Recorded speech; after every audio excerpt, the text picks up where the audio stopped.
Welcome back to the channel, Hobby1 Canopy here. Now I am continuing work on the 1/48th scale Sepecat Jaguar by Airfix. On aircraft models, I like to thin the edge of trailing flaps. These should be quite thin, but because of the limitations of injection molding, even modern kit companies make this area too thick. I usually start by shaving large amounts of plastic away with an X-Acto knife. Most of the material gets scraped away from the edge, so you will need to remove enough from further toward to the wing so that the flap does not become round. Sanding sticks are then used to further work down the material. Once most of the body was ready for painting, it was time to mask the canopy and windshield. For this process, I like to use strips and squares of Tamiya tape. I recommend always removing the edges of the tape. The only way to guarantee that the edge of the tape is straight is if you cut it yourself.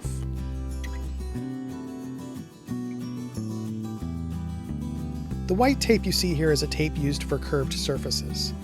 Using this tape along the front and the rear of the canopy allows for the slight curvature that occurs because of its U-shape.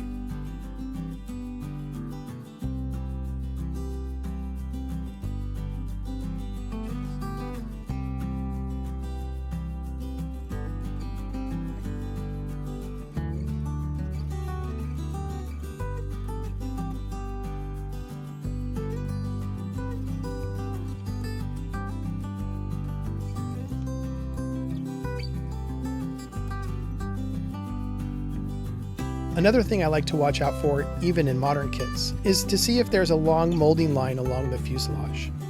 This kit unfortunately has one on both sides of the model. This should get scraped away with a blade and any detail loss should be replaced. At this moment, I would like to remind you to like this video if you are enjoying this content. And if you haven't already, please do hit that subscribe button. Okay, back to the model. Now the model was ready for the base exterior color. The color is known as desert pink. I compared many references to what I thought was a good median color that represented the aircraft accurately.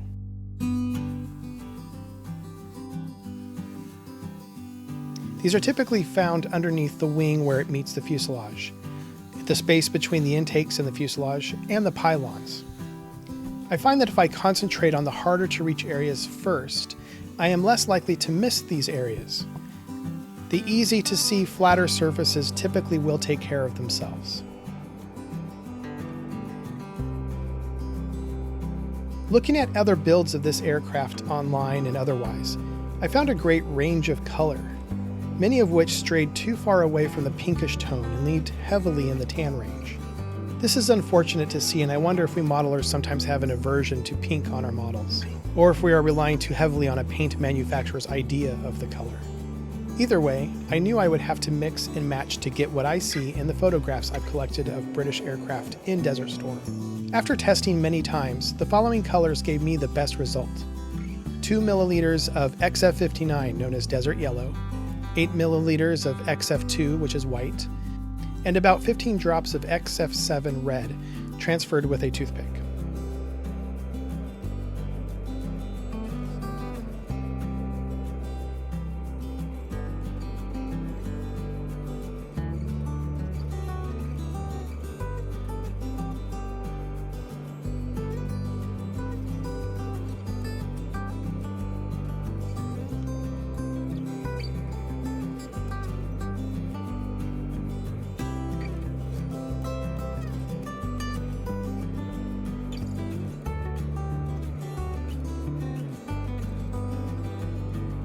Good coverage was achieved with 2 coats. Next, I masked off the nose gear wheel well, which was improperly stated as flat black in the instructions. My references reveal that this area was a mix of green and yellow, closely resembling zinc chromate.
Again, I began targeting the corners and crevices of the wheel wells. It is important to place the model on a lazy Susan so the model can be swiveled easily. I also made sure to hold the airbrush at varying angles to ensure good coverage. I found some references that showed the zinc chromate to be more yellow than green, while other references showed a heavier green tone. I ended up mixing 2 parts yellow and 1 part green.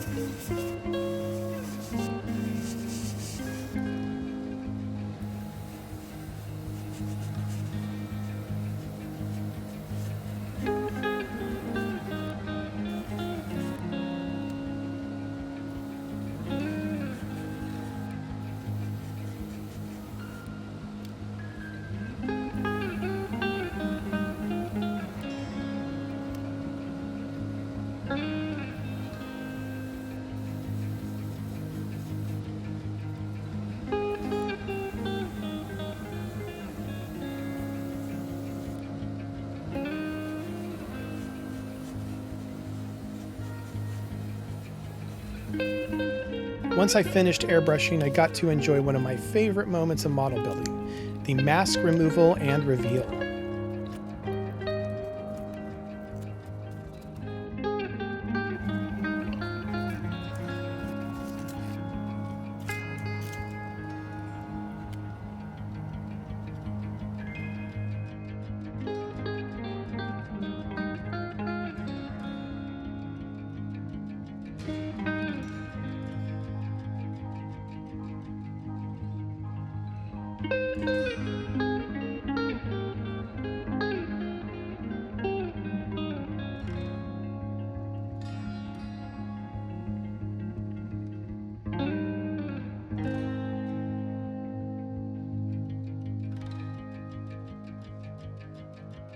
Lastly, I decided to break up the monotony of the single-tone paint job by lightly spraying a more heavily thinned and slightly lightened desert pink. This was applied with the airbrush, and I targeted various panels on the aircraft.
Well, that does it for this video. Thank you so much for watching. If you enjoyed this content, please leave a like and subscribe, and I'll see you in the next one. Bye.